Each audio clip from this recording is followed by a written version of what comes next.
you got caught on the sideline. Everything kind of went viral. Not, I'm sure, your favorite moment ever, but just what's it been like? Have people been reaching out to you about just kind of everything that happened on Saturday? Yeah, I mean, after the game over the weekend, even now, I'd say a lot of stuff online, social media messages, DMs, texts, whatnot, but it's, overwhelmingly supportive, and I don't really care either way what's on Twitter and Instagram. I'm too old. It doesn't bother me nowadays.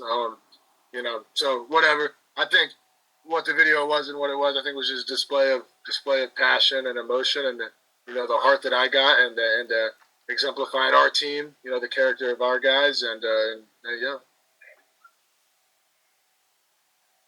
Next, we'll go to Brian London. Brian, go ahead.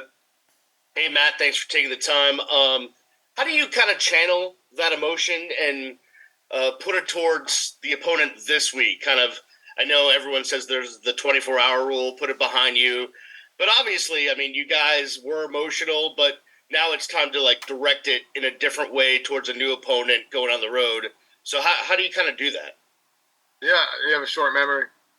Football, we're lucky to play football game where every single new week you got a new opponent and you got to move on fast, or else you're going to be kind of left behind no matter you win, you lost, whatever.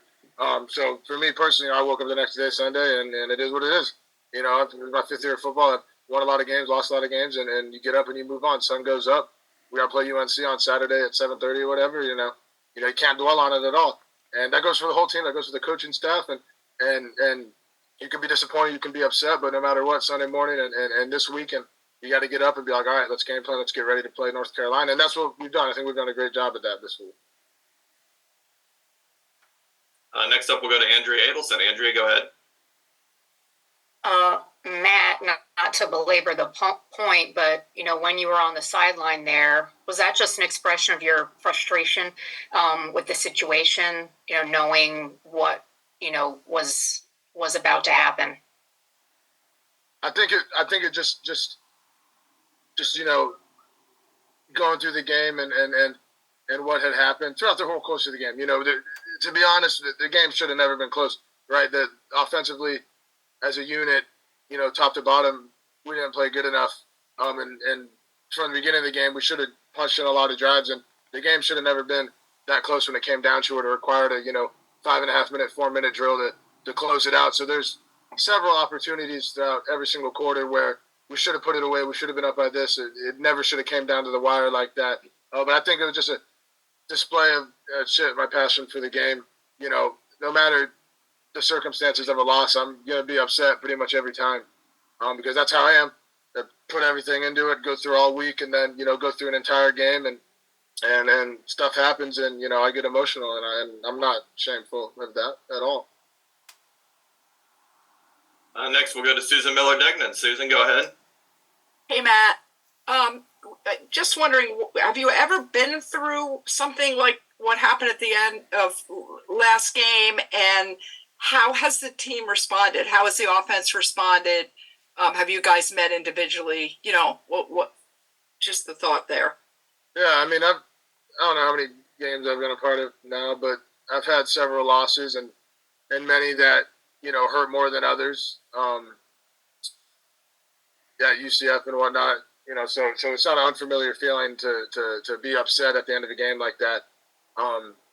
But like I said, the response from the team, when our leadership council met and whatnot, is all very positive. And it's, hey guys, move on. You have to have a short memory. Like I said, football's a game of maybe having a short memory. Coaches, players, everyone involved.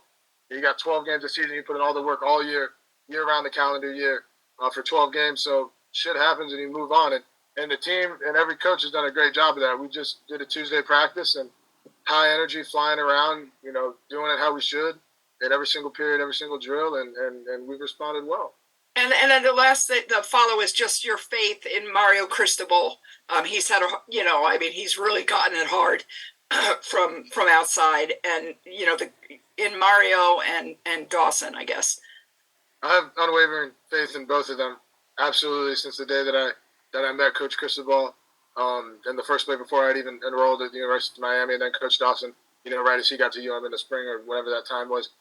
Both great minds, great men, and I have nothing at all bad to say about either of them. I love both of them and extreme faith in both of them for the rest of the season, for today, tomorrow, and moving forward. Absolutely.